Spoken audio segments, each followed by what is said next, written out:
அல்லையா இது இதை என்கிட்ட கூட என்னாச்சு கண்மணி?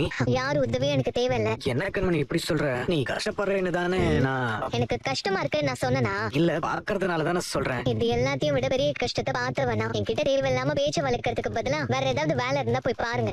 எங்க அம்மா போட தானே இது. அப்போ எனக்கு இதுல உரிமை இருக்குல்ல? அப்ப கூட விடுங்க.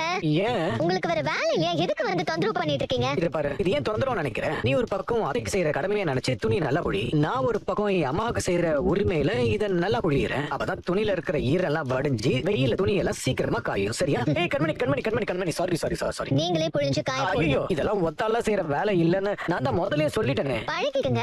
கண்மணி கண்மணி கண்மணி ப்ளீஸ் ப்ளீஸ். சமையலா இருந்தா ஒத்தால நின்னு 100 பேருக்கு சமைச்சு போட்டுருவேன். ஆனா இதெல்லாம் எனக்கு சரியா வராது. புரிஞ்சுக்கோ ப்ளீஸ். எங்க அம்மாவுக்காக நீ ஒரு வேலை செய்யறப்போ நான் செய்யக்கூடாதா? 1000 தடவை என் ட்ரெஸ் கஷ்டப்பட்டு துவைச்சு காய போட்ட என் அம்மாவோட புடவைய ஒரு தடவை புழிஞ்சு நான் காய போடக்கூடாதா? சொல்லு. யோசிக்காத கண்மணி. வேணும்னா உன் புடவையில நீயே புழிஞ்சுக்க. என் அம்மாவோட புடவைக்கு மட்டும் நான் ஹெல்ப் பண்றேன் ப்ளீஸ். இப்போ ஓகே தானே? எனக்கு துவைக்க போட்டது எல்லாமே உங்க அம்மாவோட புடவை தான். அப்புறம் நல்லதா போச்சு. இல்ல இல்ல ஒண்ணு இல்ல. இந்த புடவை நான் காய போடுறேன். இத புழியணும். நீ இந்த பக்கம் புடி, நான் இந்த பக்கம் புடிக்கிறேன். புடி. நல்ல முறுக்கு கண்மணி. டேங்க்ல பாதி தண்ணியை குடிச்சிருக்கும் போல இருக்கு இந்த புடவை. இந்த கணக்குது. பாவம் ஒத்தால எப்படி கண்மணி இதெல்லாம் செய்வ? இங்க வர கண்மணி, இனிமே மாடிக்கு எப்ப துணி காய போட வந்தாலும் மறக்காம என்ன கூப்பிட்டு. சரியா? தேவையில்லாததெல்லாம் பேசுனா அப்புறம் இதை நான் போட்டுட்டு போயிட்டே இருப்பேன்.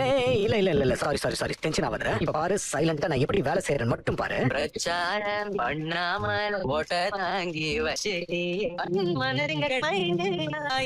பசங்க வலிதான் புரியாது. சரி கண்மணி, நீ போய் உன் புடவை எடுத்துட்டு வா. நான் அம்மா புடவை எல்லாம் சரியா காய வச்சிடறேன். கண்மணி ஒரு நிமிஷம்